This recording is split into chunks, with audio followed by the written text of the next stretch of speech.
Bref. J'ai décidé... Bravo d'assumer. Ah mais moi j'assume, hein, mais j'en parle de la curiosité morbide. J'aurais bien aimé inviter Feldup pour en parler d'ailleurs. On verra, hein, peut-être je réitérerai l'invitation. Mais Feldup, je trouve, c'est l'une des personnes les plus intéressantes à inviter là-dessus, parce que ça se sent que c'est un mec qui a été travaillé par ça, qu'il a passé trop de temps sur Internet, qu'il a eu cette curiosité, qu'il l'a encore, qu'il essaye dans ses vidéos de mettre en garde contre cette curiosité, et qu'en même temps, il participe à la créer. Donc c'est toute une... Enfin, je veux dire, je trouve le sujet intéressant avec lui. Tu veux qu'on se tire l'oreille? Non, L'idée de vous redonner le choix de allez, la vidéo du Monde. J'imagine on va pas apprendre grand-chose, mais... notre avenir parlementaire par le vote. Je dissous donc ce soir... Les gens qui kiffent ce genre de shit, je vous vois en chelou. Ah, mais moi aussi, hein. Genre, j'y vais pas pour le kiff. J'y vais pour cette curiosité. Mais les gens qui ont des arguments pour les défendre, ces sites... Genre, désolé, mais le simple fait que ces sites soient en libre accès et que tout le monde puisse y aller, c'est un problème, hein.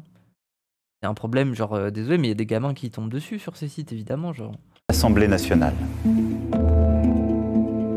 Dissolution. Pour la 6e fois dans l'histoire de la Ve République, un président appelle à de nouvelles élections législatives en cours de mandat. Pourquoi cette décision? Nous venons là déchirer l'hypocrisie et les malentendus Mais on sait pourquoi le Monde... Ah, qu'est-ce qu'ils vont nous dire? Ça m'intéresse quand même de voir ce qu'ils vont nous dire. qui étaient à l'œuvre. J'assume totalement d'avoir déclenché un mouvement de clarification, d'abord parce que les Français nous l'ont demandé. Les Français? Alors, c'est pas... Non. Mais pas que. J'ai pas l'impression que les Français parlaient de dissoudre l'Assemblée, hein. À l'Élysée, le scénario d'une dissolution mûrit depuis des semaines, y compris au sein d'un petit groupe de conseillers à l'influence grandissante. Plongé dans les coulisses d'un pari politique inédit et risqué. Non mais ça, par contre, oui, c'est vrai que ça, c'est hyper intéressant parce que on connaît pas vraiment l'entourage avec lequel Macron discute, vraiment. Parce que quand tu vois qu'il peut balayer ses ministères d'un revers de la main, que la plupart de ses collaborateurs comprennent même pas les gestes qu'il fait, bah en fait, tu te dis, oui, en fait, les gens avec qui Macron discute et réfléchit à ses stratégies, ça va être plus du côté de Brigitte Macron, d'un entourage un peu amical et tout ça. Et du coup, enfin, on sait pas, c'est obscur un peu. Qui sont ces gens? Keller, bah, Alexis Kohler, oui, bah oui, il y a Saadé, j'imagine aussi le milliardaire là. Enfin, il y a un petit groupe qui gravite autour de Macron avec qui ça discute bien. Et c'est pas forcément un groupe très public. On sait pas trop en fait. Je me demande. Ok.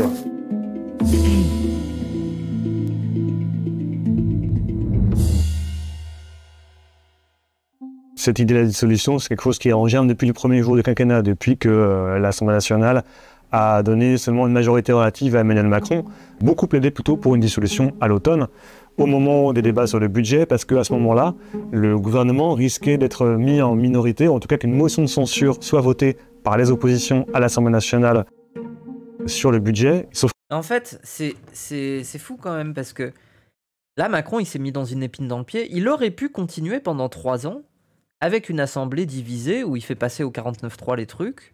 Et globalement, oui, de temps en temps, voilà, t'as LFI qui balance un drapeau palestinien et t'as le RN qui dit des trucs full racistes en mode qu'il rentre chez lui dans son pays, là. Mais globalement, c'était vivable pour eux. Notamment parce que la 5ème République, elle est conçue pour que ça soit vivable pour eux avec le 49-3, les trucs comme ça. Donc, enfin, c'est vrai qu'il y a cette dissolution, mais c'est presque un caprice présidentiel, hein. Il aurait pu tenir le pouvoir comme ça, il le tenait déjà très bien. Donc, vraiment, je me pose des questions. Vraiment, il a été bête, hein, son coup de poker. Hein. Il était trop sûr de lui. Hein. Que là, en fait, Emmanuel Macron a pris un peu tout le monde de court. Il y a les prochaines présidentielles à préparer. Oui, mais est-ce que la France Insoumise aurait pu vraiment remonter la barre jusqu'au présidentiel pour être assez solide? Moi, la vérité, c'est que j'y croyais pas trop. Moi, je vous l'avais déjà dit en stream, hein, je vous avais déjà dit ça, je vous avais dit, n'oubliez pas que le travail qu'on fait de politisation et tout ça, il est fait à long terme. Et long terme, c'est pas seulement 2027. Et je disais même, il y a même des chances qu'on soit déçus en 2027. Mais c'est pas grave, parce qu'en fait, on forge des générations qui sont politisées, des générations qui vont s'engager, qui vont se mettre à voter, puis il y en a d'autres qui vont mourir, d'autres, on sait très bien pour qui ils peuvent voter en général. La population va se transformer. Il faut accompagner sa politisation, sa formation, sa sensibilité politique. Et voilà, c'est le travail qu'on fait. Mais donc, c'est un travail de longue haleine. Mais un travail d'esprit, quoi. C'est de créer une génération, quoi. On est déçus dans 15 jours. On verra bien. On verra bien. Mais c'est vrai que ça a balayé complètement les cartes. Maintenant, j'y crois à nouveau, quoi. J'y crois à nouveau. Je me dis, ok, le Front Populaire, là, si ça tracte bien, si ça fait du bon porte-à-porte, si ça réussit à convaincre, si ça tient jusque-là, si ça tient jusque dans 15 jours, bon, il y a moyen que ça soit peut-être au coude à coude, voire peut-être au-dessus du RN. Hein. C'est possible. Et le dimanche après-midi a pris cette décision choc de dissoudre dès le soir de l'élection européenne, qui est quand même du jamais vu, ce qu'on n'a jamais vu. Une dissolution s'est passée dans la foulée d'une élection, d'une défaite électorale, et il a vraiment pris tout le monde de court dans son entourage, au sein du gouvernement et jusqu'au Premier ministre. Après cette défaite vraiment cuisante... Il a trop honte d'assumer les JO, genre Macron humilié à l'international. Vous pensez que la bordélisation des JO, c'est vraiment quelque chose? Moi, je pense que c'est tellement un événement important que le dispositif policier ou même d'organisation du territoire, à savoir les rues, comment on les bloque, où est-ce qu'on met des cordons, où est-ce qu'on met des portiques de sécurité pour rentrer dans les JO, les trucs comme ça. Moi, je partais du principe que la bordélisation, elle pourrait s'opérer dans les marges de la ville, ce qui ferait chier des gens du point de vue de l'image, mais pas au sein des JO. Enfin, je veux dire, le nombre de policiers qui auraient pu être déployés et tout ça, genre, ça aurait été vite maté. Moi, j'y croyais à moitié, ce truc de bordélisation. Mais vous pensez vraiment que Macron, il craignait vraiment ça? Je sais pas. De la majorité aux élections européennes, Emmanuel Macron se doit de réagir. Il doit avoir une initiative politique. Il lui reste que 3 ans de mandat présidentiel. Et donc, il ne peut pas rester quelque part les bras ballants parce qu'il sait que là va s'ouvrir une nouvelle séquence, celle de sa succession. Et donc, il va y avoir Édouard Philippe, Bruno Le Maire, Gérald Darmanin, d'autres potentiellement. Édouard Philippe, hein, faut vraiment se méfier, hein, monsieur Alopécie. C'est lui qui a des cartes à jouer là. C'est lui qui peut semer un certain trouble. Qui vont commencer à contester son autorité. Et donc lui, par ce coup de théâtre, quelque part, leur coupe l'herbe sous le pied. Et les empêche de sortir du bois. Et au contraire, les oblige à une forme d'union derrière lui. Il est terrifiant, Édouard Philippe. Rappelez-vous qu'il a été à la fête de l'UMA pour débattre avec comment il s'appelle, Fabien Roussel. Ce mec-là, il est pas bête. Hein. Il a les yeux qui lorgnent sur les dissidents de gauche. Hein. Il est très intéressé par tout ce qui se passe. Hein. Et potentiellement, il discute déjà avec beaucoup d'interlocuteurs là-bas. Hein, donc bon. Et les empêche de... Il nous arrange énormément, Édouard Philippe. Dans quel sens il nous arrange? Moi, j'ai envie de comprendre. Vous pensez qu'il peut se foirer? Attention à Darmanin aussi. Pas vraiment. Je suis pas d'accord. Parce que Darmanin, là, en fait, du point de vue de son image politique, il s'est déjà présenté comme un droitier équivalent du RN. Genre capable de jouer sur le même terrain de la répression du crime, de la délinquance, sur les sujets d'immigration. Il essaye de jouer sur leur terrain. Donc globalement, il n'a pas grand-chose à apporter, puisqu'il ne peut pas spécialement fédérer. En fait, il n'a pas un blanc-seing pour aller fédérer sur des formations de PS. Enfin, je veux dire, vous voyez vraiment Darmanin essayer d'aller débattre avec des écolos qui vont lui dire Darmanin violeur? Je veux dire, quoi qu'on pense des écolos, tu vas quand même retrouver au PS ou chez les écolos des féministes en mode Darmanin violeur. Enfin, c'est donc non, c'est pas possible. Par contre, Édouard Philippe, c'est autre chose. Édouard Philippe, la petite bande autour de François Hollande, des choses comme ça, c'est oui, on verra bien. Mais de sortir du bois et au contraire, les oblige à une forme d'union. Édouard Philippe a retenu la droite à rejoindre l'extrême droite. Bah oui, mais c'est peut-être parce qu'il prépare un coup. Union derrière lui, en agitant à nouveau. C'est quoi un blanc-seing? Il faut que je regarde exactement, mais il me semble qu'un blanc-seing... Un blanc-seing... Ah, ça s'écrit comme ça? Je savais pas. Signature à poser à l'avant sur un document en blanc. Bah en gros, un blanc-seing... et pas aussi une signature et que l'on confie à quelqu'un qu'il le remplisse à sa volonté. Faculté laissée ou donnée à quelqu'un d'agir, de décider à sa guise. Ils ont donné leur blanc-seing à leurs élus. En gros, un blanc-seing, c'est quand tu es libre d'agir, en gros. C'est quand on te donne un peu l'accréditation pour pouvoir faire des choses. La peur de oui, c'est carte blanche, voilà, c'est ça. L'extrême droite, aussi maintenant la peur de ce qu'il appelle l'extrême gauche, et donc d'enclencher, on va dire, une nouvelle séquence dans laquelle il est encore maître du jeu pour quelque temps. 5, c'est un vieux mot pour signature. Putain, moi je pensais que... Dans ma tête, j'étais en mode... Quand je disais blanc-seing, je pensais vraiment genre à une mamelle blanche... Genre en mode, il vient et il la tête. Je comprenais pas l'expression, c'est vrai. Cette hypothèse de la dissolution, elle est travaillée évidemment dans le plus grand secret parce que c'est quelque chose qui ne doit pas fuiter, sinon évidemment son effet politique disparaît. Il faut savoir qu'Emmanuel Macron, c'est quelqu'un qui décide seul. Donc évidemment, il y a des gens qui le conseillent, évidemment, il va consulter les uns et les autres, ses conseillers, des ministres, des élus, des gens extérieurs même parfois à l'écosystème politique, mais à la fin, c'est lui qui décide. Donc cette décision de la dissolution de l'Assemblée nationale, c'est vraiment la sienne. Et ensuite, il est apparu qu'il y a une petite bande de conseillers. Oui, c'est qui? Qui, quelque part, a cherché à endosser l'idée de cette dissolution, qui en tout cas a laissé entendre qu'ils étaient derrière cette idée-là. Il y a notamment Bruno Roger Petit. Bruno Roger Petit, qui est conseiller mémoire d'Emmanuel Macron. Non mais regardez, c'est vraiment des gens, genre c'est... Les seules images qu'on a d'eux, c'est eux derrière une fenêtre, quoi. Ça a l'air... je sais pas, moi, cet entourage, il est mystérieux, un peu. Depuis 2018, il y a également Jonathan Guémas, qui est son ancien Jonathan Guémas. plume, qui écrivait ses discours, qui aujourd'hui est devenu conseiller spécial en charge de sa communication. Par contre, il est un peu bizarre, on est d'accord qu'il est un peu goofy.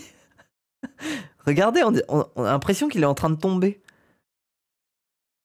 C'est un méga nerd. Non mais il est un peu goofy, non? Bref. De sa stratégie. Il y a son ancien conseiller spécial, Clément Leonarduzzi, qui lui maintenant travaille chez Publicis en tant que communicant. Et il y a enfin Pierre Charon, qui est un ancien sénateur Les Républicains, qui a été proche de Nicolas Sarkozy. Et donc ces hommes-là, on les retrouve dans cette décision de la dissolution.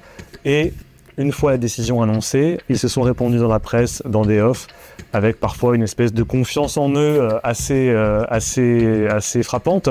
Ah, ça n'a pas duré longtemps, non? Oui, ils nous racontaient quelque part que voilà, cette décision était une stratégie mûrement réfléchie depuis des mois et que c'était un petit cénacle qui avait vraiment mûri ça, cette bande qui est souvent résumée comme étant la bande des mousquetaires ou la bande de BRP, pour Bruno Roger Petit, essaye d'influencer, on va dire, le quinquennat d'Emmanuel Macron, le déroulé de son action, dans un sens particulier, qui est fait de coups politiques. C'est là le jeu qui se joue en coulisses, où chacun est persuadé d'avoir la bonne réponse. Et en tout cas, aujourd'hui, ceux qui sont aux côtés, c'est clairement la bande ABRP. La bande ABRP. Putain, bah enfin, on peut mettre un nom sur cette petite bande de conseillers qui sont derrière Macron, quoi. Intéressant, hein, la bande ABRP. La brigade de répression ça n'existe pas déjà, la BRP? Dans cette bande, Bruno Roger Petit, effectivement, il a une place un peu à part. En fait, c'est un compagnon de route d'Emmanuel Macron depuis sa campagne présidentielle de 2017. À l'origine, Bruno Roger Petit était son porte-parole, parce que c'est un ancien journaliste, donc, il a travaillé longtemps à France Télévisions, puis à Challenge. Il a vu très vite son étoile pâlir, parce que il a eu à gérer l'affaire Benalla en tant que porte-parole. Putain, mais il était là à l'époque. Putain, mais je me remets pas de sa tête, hein. Il est resté le souvenir d'une vidéo assez malencontreuse, en tout cas assez ratée. Il a été immédiatement convoqué par le directeur de cabinet du président qui lui a notifié une sanction disciplinaire. Il vit quelques mois de Intéressant. Traversée du désert et petit à petit, il a réussi à remonter la pente. Il a réussi en fait à créer une petite bande autour de lui qu'il a réunie dans des dîners qu'il appelle les dîners Charras. Dîner Charras. Du nom de Michel Charras, ancien ministre de François Mitterrand, qui était son conseiller et son gardien des secrets. Et en fait, Bruno Roger Petit vit aussi dans l'idée qu'il pourrait être le Charras d'Emmanuel Macron. Et donc, il a réussi à fédérer autour de lui une petite bande de Merci Saman Malil. Malil. Merci. gens qui aiment la politique à l'ancienne. Dans ces dîners Charras, le but c'était aussi de recevoir. Il recevait des personnalités extérieures à la Macronie, des élus, des députés, des intellectuels aussi. Et avec eux, ils essayaient à la fois de capter l'humeur de la société, mais aussi de trouver les voies et moyens pour élargir la base d'Emmanuel Macron. Bruno Roger Petit, lui, vient de la gauche. En fait, moi, c'est ça que je trouve fascinant avec la séquence politique actuellement. C'est que ça crée tellement de bouleversements que la presse, elle est aux aguets pour essayer de comprendre ce qui se passe. Et du coup, ça lâche des offs de partout. Et t'as l'impression qu'il y a une genre de brouillard de guerre autour des formations politiques et tout ça qui se révèle, à savoir qui fait quoi, qui influence qui a essayé de faire quoi. Et je sais pas, c'est fou, quoi. Ça en est une révélation du brouillard de guerre qui est fascinante, hein. On a vraiment l'impression de suivre une série, hein. En mode les dessous de la politique depuis des années, quoi. Maintenant, nous sont révélés. Savoir petit à petit, bah ouais. C'est à l'origine, ils se revendiquent comme mitterrandiens, mais il est fasciné par le folklore de l'extrême droite, par son histoire, par ce courant. Et Bruno Regé-Petit est dans l'idée qu'il fallait trianguler avec la droite. Trianguler, ça veut dire en gros venir sur le terrain de l'adversaire en épousant parfois ses thèmes, ses références, ses grandes figures. Oui, bah ça n'a échappé à personne. Hein. Il était très favorable au fait qu'Emmanuel Macron réalise une grande interview à Valeurs Actuelles, un magazine d'extrême droite, sur les thèmes de l'immigration et l'islam, ça c'était en 2019. Il a déjeuné avec Marion Maréchal pour essayer de comprendre un petit peu ce qu'elle avait dans la tête, qu'est-ce qui se passait au sein de l'extrême droite avec la famille Le Pen. Avec Marion Maréchal. Il a déjeuné secrètement avec Marion Maréchal. Hein. Il entretient toujours. C'est dingue, le dîner. Ah, le dîner doit être bizarre. Une relation assez nourrie avec la chaîne CNews de Vincent Bolloré, qui pareil est quand même très proche de l'extrême droite. Si cette fracturation s'opère à la face de la France, dans ce qui est aujourd'hui la droite, alors là, Emmanuel Macron aura réussi son coup. Son coup, c'est pas de faire exploser les Républicains. Son coup, c'est de les fracturer. Ok. Il va sur PIF Magazine, parce que ça appartient au PCF. Non, ça appartient pas au PCF. Ça a été racheté. Je sais plus exactement par qui, mais par une espèce de mec de l'UMP, un peu mou, chiant, qui voulait faire une BD écolo de... Enfin, je sais pas. Mais non, par contre, moi, je suis désolé, de l'interview PIF Gadget, c'était un mépris et un irrespect volontaire, à mon avis volontaire, du mouvement social. Hein, parce que c'était en sortir du mouvement contre la réforme des retraites. Et la première interview qu'il a donnée, c'était chez PIF Gadget. Alors qu'il avait eu du mal et qu'il avait quasiment donné, aucun signe de vie aux syndicalistes qui voulaient débattre avec lui. Qui étaient prêts à la discussion et tout ça. Je veux dire, à part le MEDEF, le MEDEF, oui, mais à part la CFDT, Laurent Berger, machin, mais... Je veux dire, ça a été très compliqué. Donc oui, c'était de l'irrespect, le PIF Gadget. Hein. On peut y voir un message, c'est pas faux, bah oui. Ordre, ambition, respect. Donc là, on est clairement sur des marqueurs de droite. Ça conforte les stratèges de l'Élysée dans l'idée qu'il faut continuer à aller... T'as vu la nouvelle qui a fait son apparition en candidat dans le clan Le Pen, Marie-Caroline Le Pen? Non. Vas-y, envoie-moi le... Je veux voir sa tête. C'est une jeune Le Pen? C'est la fille de qui? Ça conforte les stratèges de l'Élysée dans l'idée qu'il faut continuer à aller... La sœur de Marine. D'accord. De ce côté-là, malgré la faiblesse du résultat de leur propre candidate aux élections européennes. Depuis dimanche soir... C'est la première fille de Jean-Marie. Oui, mais elle s'était jamais engagée du coup, non? C'est vraiment une lignée royale. Ah bah, ils ont tous du travail. Hein. Et ouais, dans la famille, on a du travail. Hein. Les masques tombent. Ce moment est celui de la clarification. On est plutôt dans le chaos, en fait, avec une droite extrême qui se réunit. Et on a vu Éric Ciotti qui a voulu faire alliance avec le RN. Sauf que l'ensemble des cadres... C'est la première fille de Jean-Marie et la mère de la conjointe de Jordan Bardella. Mais c'est quoi ce milieu de consanguins? Mais ça veut dire que Jordan Bardella, en fait, c'est le gendre Le Pen. C'est vraiment le gendre parfait, mais de la famille Le Pen, quoi. Ah ouais, et ils sont vraiment liés, quoi. Ils sont... Ah ça, c'est... L'alliance a été bien faite, quoi. de LR ne le suivent pas. Ils se tapent la nièce, putain. À gauche, il y a une union qui se fait, mais on ne sait pas à quel point elle va durer. Et surtout, en fait, on a l'impression que tous les codes politiques traditionnels sont complètement mis à bas. Oui. On ne sait plus, finalement, comment vont fonctionner ces institutions, parce qu'on s'avance éventuellement vers une cohabitation avec l'extrême droite, et ça va clairement tout remettre en cause. Ah ouais, mais quelle époque fascinante, hein. Moi, je suis un peu... En fait, je suis désolé. L'époque est très stressante, là. Les 2 semaines qui vont suivre vont être encore plus stressantes. Et après, ça va être encore pire parce que, on sait pas comment on va être cuisiné. Mais les gens, moi, ça me réjouit que ça soit le chaos. Plutôt que juste, mollement, et avec les yeux qui tombent, attendre la fin du quinquennat de Macron, avec échec sur échec des mouvements sociaux. Enfin, ce chaos finalement peut être intéressant, genre c'est vivant, au moins c'est vivant, vous voyez ce que je veux dire?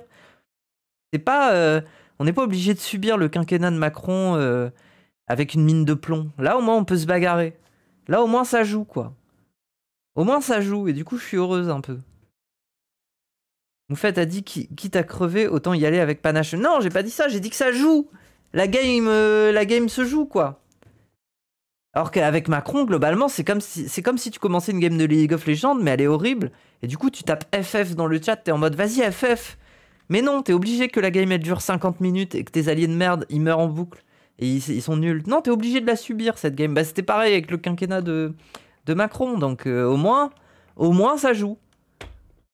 Au moins, la partie reste intéressante, quoi. Bref, vous faites l'accélérationniste. Bah non, c'est pas ça, on avait accéléré. Ce n'est pas ça, en fait. Accélérationniste, ça serait de dire bon, bah, il faudrait que le FN passe au pouvoir, comme ça, ils seront nuls, et comme ça, la gauche gagne après. C'est ça. Moi, j'ai pas dit ça, j'ai dit que j'ai de l'espoir dans le fait que la gauche puisse gagner maintenant. Après, gagner dans quelle proportion? Ça veut pas dire battre le RN forcément, mais gagner une place. Gagner une place qui est quand même importante au sein de l'Assemblée. Après, n'oubliez jamais, hein, là il y a une union des gauches, mais ça va pas tenir. Hein.